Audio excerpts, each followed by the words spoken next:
새로운 일주일이 시작되었습니다. 예배로 시작하는 여러분의 삶에 하나님께서 늘 동행하시기를 축복합니다. 1913년 노벨 문학상을 받았고, 인도 문학의 정수를 서양에 소개하고 서양 문학의 정수를 인도에 소개하는데 지대한 영향을 끼쳤던 사람, 시인 타고르는 이런 말을 했습니다. 내 주인이 내 인생의 문을 두드리는 그날, 내 삶을 끝나게 하기 위하여 내 문을 두드리는 그날에 나는 내 주인 앞에 생명의 보자기를 갖다 놓겠습니다. 그런 고백을 했습니다. 오늘 우리 인생의 주인 되시는 주님 앞에 구원의 감격으로 나갈 수 있기를 축원합니다. 예배를 통하여 인격적이신 주님을 만날 수 있기를 축복합니다. 우리 좌우로 이렇게 한번 인사하십시다. 잘 오셨습니다. 주님 만나는 예배 됩시다. 오늘 말씀이신 주님을 만나고 그 주님의 음성 들을 수 있는 예배가 되기를 축원합니다. 성경은 이야기로 가득 차 있습니다. 특별히 사람들의 이야기로 가득 찹니다. 그런데 이 사람들의 이야기는 사람들의 이야기로 끝나지 않습니다. 이 이야기는 하나님의 이야기입니다. 하나님은 각 인생 가운데 간섭하시고 접촉하시고 그들의 삶에 나타나셨고 그들을 변화시키셨습니다. 그리고 그들을 통해서 역사하신 하나님의 이야기가 성경 말씀입니다. 오늘 본문에 등장하는 엘리야, 그도 우리와 평범한 한 인간에 불과했습니다. 야고보 사도가 말합니다. 엘리야는 우리와 성정이 같은 사람이로다. 우리와 성정이 같다는 건 우리가 똑같다는 거예요. 특별한 거 전혀 없습니다. 여기에 우리의 소망이 있습니다. 엘리야도 우리가 똑같네. 그도 하나님 만났고 나도 하나님 만났네. 그가 행했던 일들 나도 할 수 있네. 이 고백이 가능한 겁니다. 그래서 성경은 우리 인생의 이야기를 담아내고 있습니다. 오늘 그 하나님의 말씀 속에 이야기로 등장하고 있는 엘리야를 만나면서 우리가 믿고 있는 하나님을 다시 한번 깊이 고백하고 체험하는 살아있는 예배 되기를 축원합니다.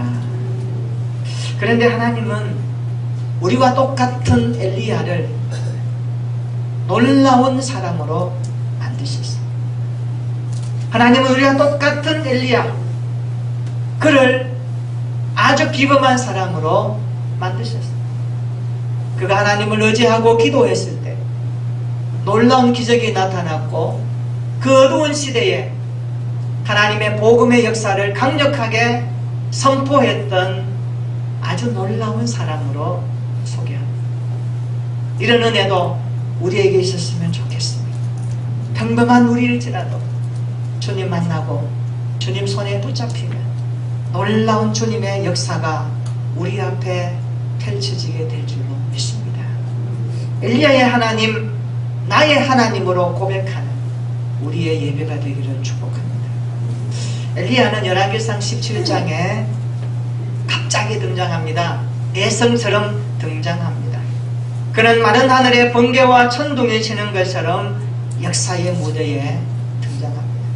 그런데 알고 보면 그렇게 하신 분이 하나님이셨습니다. 성경은 그의 부모가 누구이며 그가 어떻게 성장했는지 언급하지 않습니다.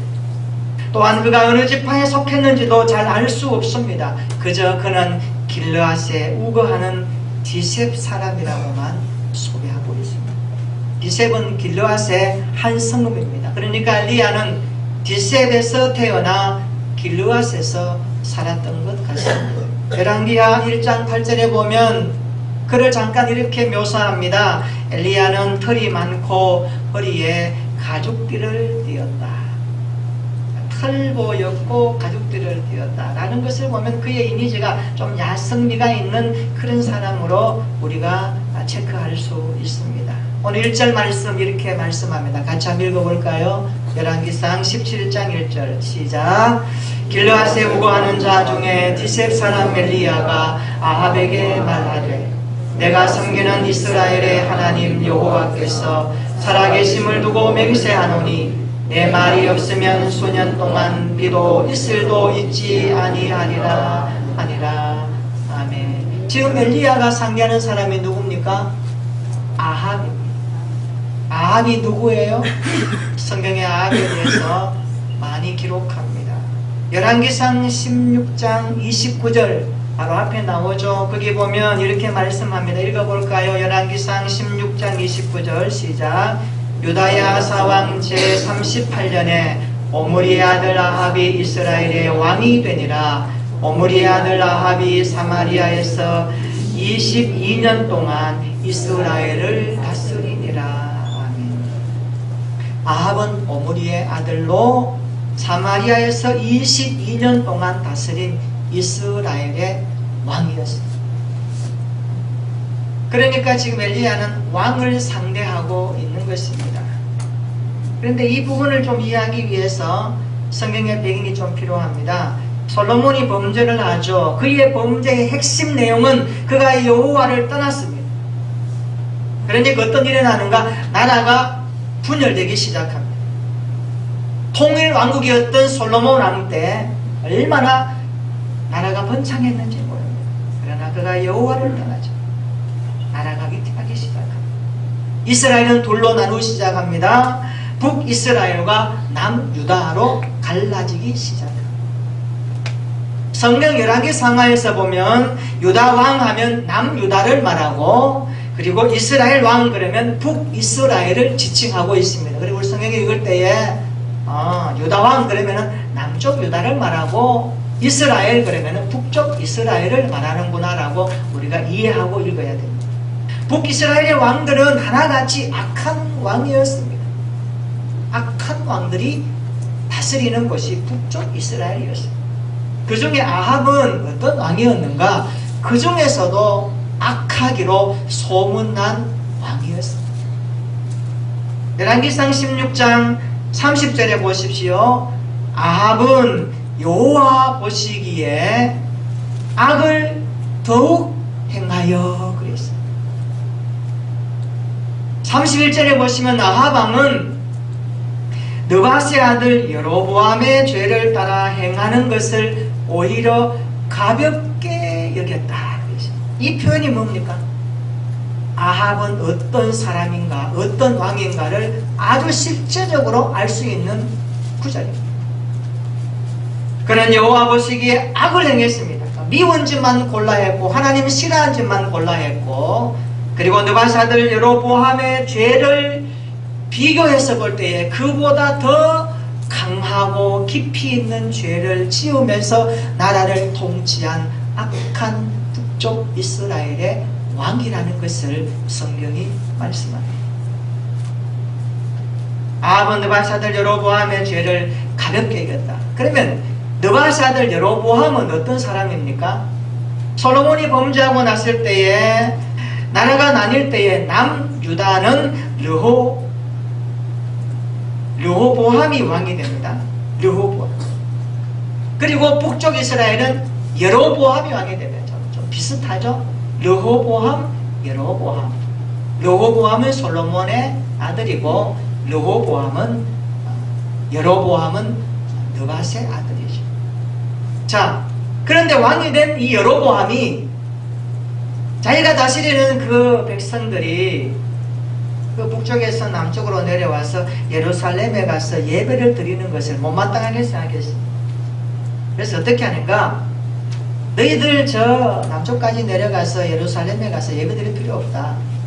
우리도 여기에 예배 장소를 만들면 된다. 그래서 금송아지 2마리를 만들어서 어떻게 합니까? 베델과 단, 그 자기 영역의 북쪽과 남쪽에 산당을 만들어서 거기서 예배 드리도록 한 사람이 아합입니다. 신명기 12장 13절로 14절에 보면 하나님 일찍이 모세에게 이렇게 말씀하셨습니다. 너희가 예배 드릴 장소는 내가 택한 그곳에서 예배 드려야 된다. 그곳이 어디입니까? 바로 예루살렘입니다. 그런데 여로보암은 베델과 단의 금송아지를 만들어 놓고 그곳에서 번제를 드리게 한 악한 왕이었습니다. 그것도 레위 자손을 제사장으로 세우지 아니하고 일반 백성을 제사장으로 세워서 제사를 집례하도록 만들었습니다. 이뿐만이 아닙니다. 예배를 드리는 절기마저도 마음대로 바꾸어 버렸어요. 이스라엘 절기가 있습니다. 그 절기를 이 아합이 임의로 바꾸어 버렸어요. 유다 절기와 비슷하게 짝퉁으로 만들어 버렸죠. 그래서 하나님은 여로보암의 죄를 가장 크게 보셨습니다. 그런데 아합은 이 여로보암보다 더 악한 죄를 지었다라고 그렇게 말씀하고 있습니다. 무엇일까요? 아합은 열왕기상 16장 보면 바알을 섬기는 이방 여인 이세벨을 아내로 맞이하면서 바알을 섬겨 예배하도록 만들어 버렸어요. 그러니까 이것이 얼마나 악한 일인지 모릅니다. 지금 여로보암이 행했던 그것보다 더 악한 것이 뭡니까? 그는 바알을 섬기는 일을 공식화해버리고 말았습니다. 남유다의 수도는 바로 예루살렘입니다. 북이스라엘의 수도는 사마리아입니다. 아합은 수도인 사마리아에 바알의 신전을 세우고 바알을 위하여 제단을 쌓았습니다. 그리고 아세라 상을 만들고 바알과 아세라를 섬기는 거짓 선지자들을 세워서 거기서 예배 드리도록 한 왕입니다. 그래서 열왕기상 16장 32절에 보면 33절과 이렇게 말씀합니다. 사마리아에 건축한 바알의 신전 안에 바알을 위하여 제단을 쌓으며 또 아세라 상을 만들었고 그는 그 이전에 이스라엘 모든 왕보다 심히 이스라엘 하나님 여호와를 노하시게 하였다. 그렇게 말씀합니다. 북이스라엘의 여로보암 왕도 못된 왕이지만 그보다 이 아합은 더 악한 왕이라고 성경은 말씀하고 있습니다. 열왕기상 16장 34절에 보면 그뿐만이 아닙니다. 아합은 무엇을 행합니까? 하나님이 경고를 무시합니다. 하나님께서 여리고성을 더 이상 건축하지 말라고 하셨는데 그러나 그것을 무시하고 베델 사람 히엘에게 여리고성을 건축하라고 왕으로서 명령을 합니다. 히엘이 무슨 죄가 있겠습니까?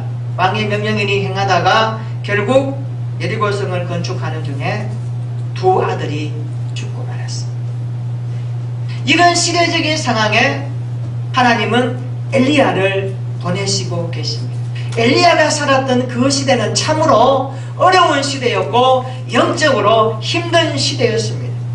이토록 어두운 시대에 하나님은 엘리야를 역사의 무대에 등장시키셨습니다. 어찌 보면 하나님은 최악의 왕이 다스리는 그 시대에 엘리야를 보내십니다. 왜 보내실까요? 하나님의 의심이 있습니다. 하나님은 영적으로 가장 어두운 시대에 엘리야를 보내셨습니다. 오늘 우리가 이 시대를 살아가면서 통탄하고 가슴 아파하고 이 시대를 바라보면서 기도할 내용들이 많다는 것은 무엇을 의미할까요? 이 시대가 영적으로 어둡다는 것이고 세상적으로 갈 때까지 갔다는 것이 성경적으로 보여지는 것이며 주님 오실 그날이 성큼성큼 다가오고 있다는 것을 영적으로 감지할 수 있는 시대라는 것을 우리에게 보여주지 않겠습니까? 하나님은 영적으로 가장 어두운 그 시대에 엘리야를 보내시면서 이렇게 말씀하고 계십니다. 오늘 본문의 말씀은 하나님이 엘리야를 통하여 주시는 말씀입니다. 우리 같이 다시 한번 읽어볼까요? 자, 오늘 본문 열왕기상 17장 1절 시작. 길르앗에 우거하는 자 중에 디셉 사람 엘리야가 아합에게 말하되 내가 섬기는 이스라엘의 하나님 여호와께서 살아계심을 두고 맹세하노니 내 말이 없으면 수년 동안 비도 이슬도 있지 아니하리라 하니라. 아멘. 엘리야가 아합 왕을 만나 비가 오지 않을 것을 경고한 곳은 왕궁이었습니다. 이것은 대단한 용기가 필요합니다. 아합 왕에게 비가 오지 않을 것을 선포하는 것은 죽음을 각오하는 선포입니다. 그 당시 이스라엘 백성들은 하나님보다 바알과 아세라를 더 섬기고 있었습니다. 바알과 아세라는 풍요와 부요의 신으로 섬겼던 신입니다. 그래서 이렇게 그들에게 가르치고 한 사람이 누굽니까? 바로 아합과 이세벨이었습니다. 풍요의 신 바알과 다산의 신 아세라는 부부입니다. 아합과 이세벨은 이스라엘 백성들에게 바알과 아세라는 땅에 있는 모든 것을 주관하고 자손을 번창하게 하고 가축을 다산하게 하며 농사가 잘 되게 하는 신으로 가르쳤습니다. 그러니까 북쪽 이스라엘 백성들은 하나님보다 바알을 더 숭배했고 거기에 더 심취했었습니다. 왜요? 백성과 요구 조건이 딱 들어맞습니다. 경제 문제 해결되는 겁니다. 농사가 잘 되고 가축이 새끼를 많이 낳으면 얼마나 좋은 겁니까? 농사가 풍요로우면 얼마나 좋습니까? 이 땅의 모든 것을 주관하고 자손들이 하는 일마다 번창하게 된다고 하는 것이 바알과 아세라가 한다고 가르치니까 매력 있지 않습니까? 이런 시대에 엘리야가 나타나서 말합니다. 비와 이슬이 멈출 것이다. 내 말이 없으면 비와 이슬이 내리지 않을 것이다 라고 말하고 있습니다. 이 선포는 아합과 이세벨을 향한 엘리야의 정면 도전 아닙니까? 엄청난 도전입니다. 엘리야가 아합 왕 앞에서 비를 내리고 멈추게 하는 분은 오직 하나님이시라고 그는 선포하고 있습니다. 오늘 엘리야의 하나님이 나의 하나님으로 고백하는 것은 이것입니다.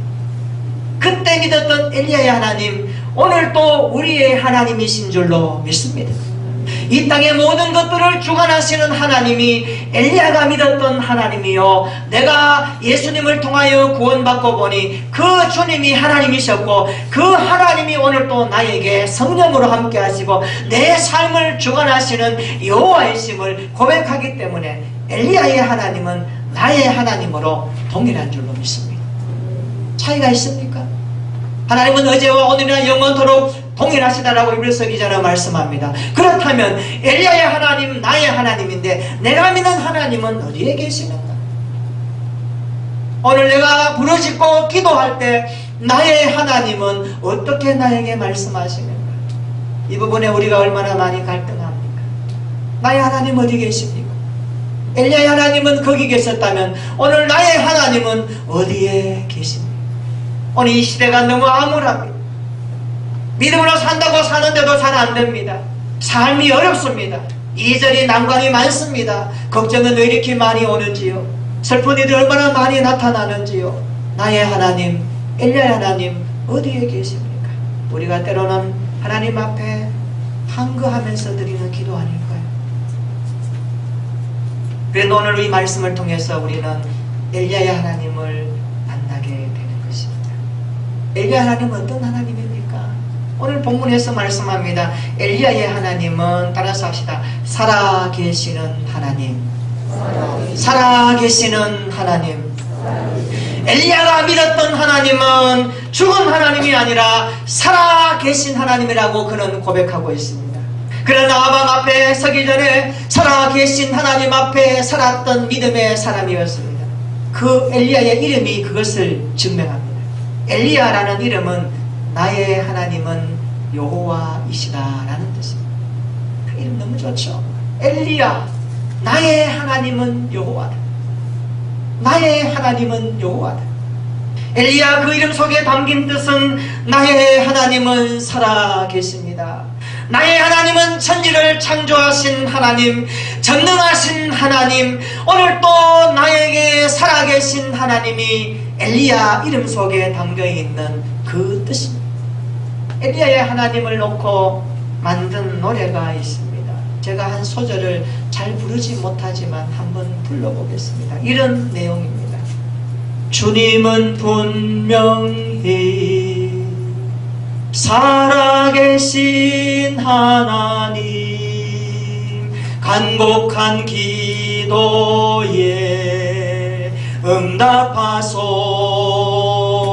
응답하소서. 엘리야의 하나님,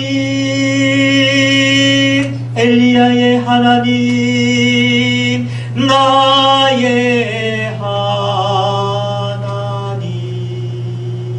할렐루야. 엘리야의 하나님, 그 갈멜산 위에서 850명 바알가스라 선지자들 앞에서 불로 응답해달라고 기도했던 그 하나님, 오늘 살아계신 여호와 하나님이십니다. 우리가 믿는 하나님 죽은 하나님이 아니에요. 우리가 슬픔에 잠겨있고 때로는 고통과 고난 속에 있을 때 나의 하나님 어디 계십니까? 라고 말할 때 그 하나님은 침묵하신 하나님이 아닙니다. 오늘도 말씀하시고 당신의 자녀들의 기도를 들으시고 그 부르짖음에 세미하게 응답하시는 하나님, 그는 나의 하나님, 살아계신 여호와 하나님이십니다. 그 하나님 앞에 예배자로 살아가시기를 축원합니다. 엘리야가 아방에게 가서 하나님의 심판을 선포할 수 있었던 이유는 무엇입니까? 살아계신 하나님의 인재를 믿었기 때문입니다. 하나님은 지금도 살아계십니다. 엘리야는 여호와께서 살아계심을 두고 맹세까지 하면서 선포하지 않습니까? 여기 1절에 맹세하노니라는 이 말은요, 하나님 앞에서 어떤 약속을 7번씩 반복한 데서 유래한 단어입니다. 성경의 7번은 완전수입니다. 7 숫자는 완전수입니다. 절대로 취소되거나 바꾸어지지 않는다는 말씀의 확실성을 맹세하노니라는 단어가 품고 있는 뜻입니다. 그러니까 엘리야는 하나님의 말씀의 능력을 절대 신뢰했던 사람입니다. 하나님이 말씀하시면 되고 하나님이 말씀하시면 이루어짐을 엘리야는 맹세까지 하면서 아방에게 선언하는 겁니다. 내 말이 없으면 수년 동안 비도 있을 도 없으리라. 하나님의 말씀은 지금도 살아있다는 것을 그는 선포하고 있습니다. 말씀은 파장을 일으키고 울림을 일으키며 한 인생을 변화시키십니다. 여러분, 사도행전에 보면 사울이라는 청년 알 수 있죠. 그가 교회를 참멸하려고 이를 갈고 다메섹으로 가는 중에 그 도상에서 부활의 주님을 만납니다. 빛으로 오신 주님을 만나고 음성을 듣습니다. 그의 눈이 어두워집니다. 그 인생이 거기에서 완전히 바꿔지지 않습니까? 말씀이신 주님이 그 안에 오시니까 그 인생이 180도 바꾸어져서 이방인의 그릇으로 사용되는 놀라운 하나님의 작품으로 하나님의 손에 붙들려서 쓰임받는 위대한 사도로 거듭나는 것은 그가 말씀이신 하나님, 살아계신 하나님을 만났기 때문입니다. 우리 인생 별거 없어요. 예수 안 믿으면 별거 없어요. 다 똑같아요. 그러나 예수 믿고 나면 다른 게 하나 있어요. 하나님이 역사하신다는 사실입니다. 믿는 자에게 주님은 강하게 역사하십니다. 그래요. 우리를 구원해 주신 그분은 나의 아버지요, 나의 창조주시기 때문에 그렇습니다. 육군사관학교에서 가르치는 교관이 믿음이 신실했습니다. 이 육군사관 생도들에게 어떻게 하면 복음을 전할까? 그걸 고민하는 중에 어느 날 그 사관 생도들이 푸른 제복을 입고 연병장에 딱 있습니다. 이 교관이 이제 문시를 하는 시간입니다. 하나님, 오늘 하나님을 어떻게 제가 저들에게 전할까요? 기도하며 고민하고 있는 중에 성령께서 지혜를 주셨습니다. 그 지혜는 이런 것입니다. 이 육군 사관 생도들이 푸른 제복을 입고 있었는데 그것을 하나님께서 기회로 만드시도록 지혜를 주셨습니다. 그래서 이 교관이 이렇게 말합니다. 여러분 사관 생도들이여, 여러분이 입고 있는 그 푸른 제복이 파랗지 않습니까? 푸름은 생명을 상징합니다. 그렇습니다. 하나님은 오늘도 시퍼렇게 살아 계십니다. 그 하나님을 만나면 여러분의 인생이 새로워지고 여러분의 삶이 구원받습니다라고 선언했습니다. 그래서 많은 생도들이 그 교관의 말에 압도당하고 말았습니다. 그렇습니다. 하나님은 오늘도 시퍼렇게 살아계십니다. 우리의 눈이 하나님을 보지 못할 뿐이지, 우리의 귀가 하나님의 소리 듣지 못할 뿐이지, 우리는 하나님의 말씀을 듣기 위해 기도해야 되고 우리의 눈이 여호와의 영광을 보기 위해서 몸부림치며 성령의 은혜를 구해야 될 줄로 믿습니다. 하나님 오늘도 살아계셔서 엘리야의 하나님 나의 하나님으로 말씀하시고 계십니다. 엘리야가 믿었던 하나님은 살아계신 하나님이셨습니다. 두 번째로 엘리야는 그 살아계신 하나님을 섬겼다라고 고백하고 있습니다. 열왕기상 17장 1절에 보면 우리가 주목할 수 있는 단어 하나가 나옵니다. 그것은 섬긴다라는 단어입니다. 엘리야는 아합 앞에서 담대하게 선언합니다. 내가 섬기는 이스라엘의 하나님 여호와는 살아계십니다. 이 짧은 고백을 통해 우리는 엘리야의 신앙을 알 수 있습니다. 엘리야는 살아계신 하나님을 섬겼던 사람이었습니다. 죽은 우상을 섬긴 것이 아니라 살아계신 하나님을 섬겼던 사람입니다. 이러면 섬기다라는 이 단어에서 예배라는 단어가 나왔습니다. 예배는 무엇입니까? 하나님을 섬기는 것입니다. 내 인생의 주인이신 여호와를 섬기는 것을 예배라고 합니다. 엘리야는 하나님을 경외하고 하나님을 섬겼던 예배의 삶을 살았습니다. 그래서 그는 아합 앞에서도 두려워하지 않았습니다. 여러분, 신앙생활이 뭘까요? 신앙생활은 살아계신 하나님을 섬기는 것이 신앙생활입니다. 그래서 성경은 말합니다. 죽게 하듯 하는 마음 자세가 믿음 생활에 갖추어져야 합니다. 죽게 하듯 하는 겁니다. 그러면 주께서 그것을 영광 받으시는 겁니다. 여러분 삶의 하나님은 어떻게 살아계십니까? 여러분 가정과 직장과 학교, 여러분의 삶의 모든 자리에 하나님은 어떻게 살아계십니까? 그 살아계신 하나님을 어떻게 섬기고 계십니까? 그리스도인과 비그리스도인의 차이가 무엇일까요? 한마디로 살아계신 하나님을 경험하고 사는가, 그 하나님을 경험하지 못하는가, 거기에 있지 않겠습니까? 적어도 그리스도인들은 모든 일에, 모든 상황에 하나님의 존재를 인식하는 것입니다. 이런 모든 상황에 하나님의 존재를 인식하셔야 됩니다. 그리고 살아계신 하나님의 임재를 기대하셔야 합니다. 그리고 하나님의 손길을 경험하는 자가 그리스도인입니다. 그리고 그 하나님을 섬기며 예배합니다. 이것이 신앙생활입니다. 오늘도 살아계신 하나님을 예배로 섬기며 살아가는 저와 여러분들의 믿음이 있기를 축원합니다. 세 번째로 엘리야의 하나님은 능력의 하나님이라고 말씀하십니다. 엘리야는 아합 앞에서 담대하게 말합니다. 엘리야는 하나님의 능력으로 말합니다. 내 말이 없으면 수년 동안 비도 있을 도 있지 아니하리라. 그렇게 말합니다. 이 말이 왜 중요하냐 하면 아합이 거주했던 이스라엘 골짜기에는요, 가을부터 봄까지 헤르몬 산으로부터 매일 아침 이슬이 많이 내립니다. 이슬이 많다는 것은 농사가 가능하다는 것이고, 이슬이 많이 내리니까 비가 오지 않아도 농사가 가능했던 지역이었습니다. 그런데 엘리야는 이슬도 비도 내리지 아니하리라고 선포합니다. 이슬은 땅 위에 떨어진 최소한의 일종의 청량제 아닙니까? 건조하지 않으려면 이슬이 있어야 됩니다. 그런데 이슬도 있지 아니하리라 하는 것을 보니까 공기 중에 수증기가 전혀 없을 것이라는 말씀의 선포입니다. 이 말씀대로 3년 6개월 동안 비가 오지 않았습니다. 그 시대에 엘리야는 사역했습니다. 엘리야는 비를 만드시고 비를 멈추게도 하시고 내리게도 하시며 이슬을 만드시는 분이 하나님이심을 분명하게 선언하고 있습니다. 그래서 그 능력의 하나님을 왕 앞에서 선포하고 있는 것입니다. 오늘 엘리야의 하나님 살아계시는 하나님이십니다. 지금도 기적을 일으키시는 하나님이십니다.